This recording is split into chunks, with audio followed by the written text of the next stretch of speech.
How do institutions shape the economic behavior of firms?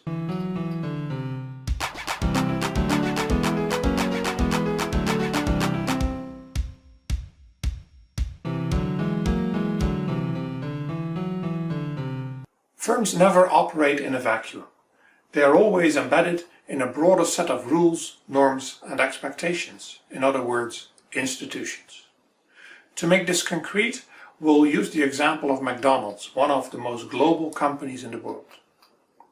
Every firm faces not just one institution, but a whole bundle of them. Together, these create what we can call the institutional profile of the firm, or its institutional environment. This profile includes 4 dimensions, often referred to as the CAGE framework. Cultural institutions are shared values and norms in a society. Administrative institutions are formal laws and regulations.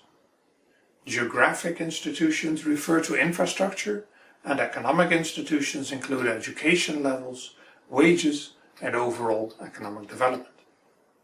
For McDonald's, this institutional profile determines what kind of products it sells, how it operates, and how it hires and trains employees in each country it is active in.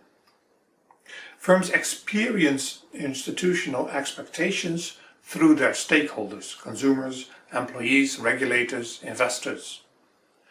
Let's look at a few examples with McDonald's. In the European Union, food safety standards are relatively strict, and consumers expect high quality.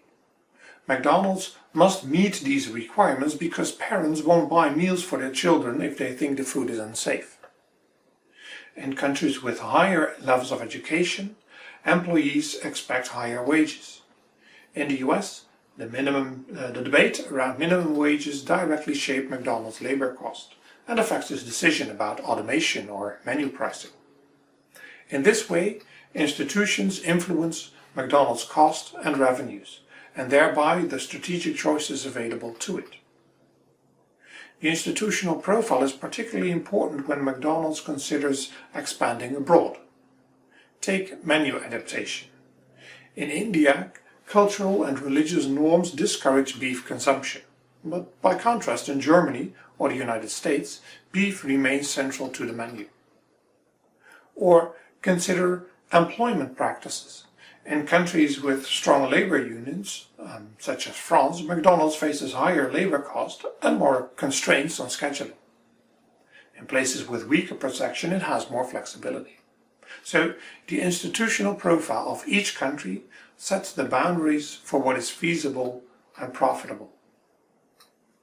But it's not just the host country profile that matters. It is also the distance between the host and the home country across these institutional dimensions. For example, when McDonald's entered Canada from the United States, the cultural, administrative, and economic distance was small. The rules of the game were familiar and adaptation costs were relatively low. But by contrast, entering India required navigating much greater institutional differences. Different cultural expectations about food, different administrative rules, and a very different labor market.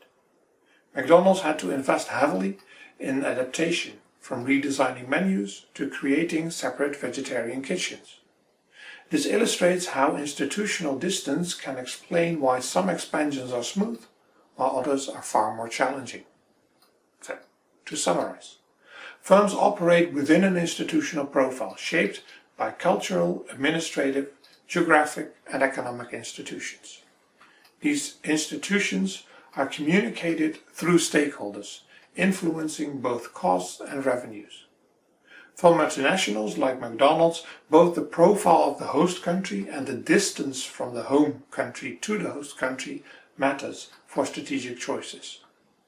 Institutions are not just background conditions. They fundamentally shape the economic behavior of firms, from what products they sell to how they organize work to where they choose to expand.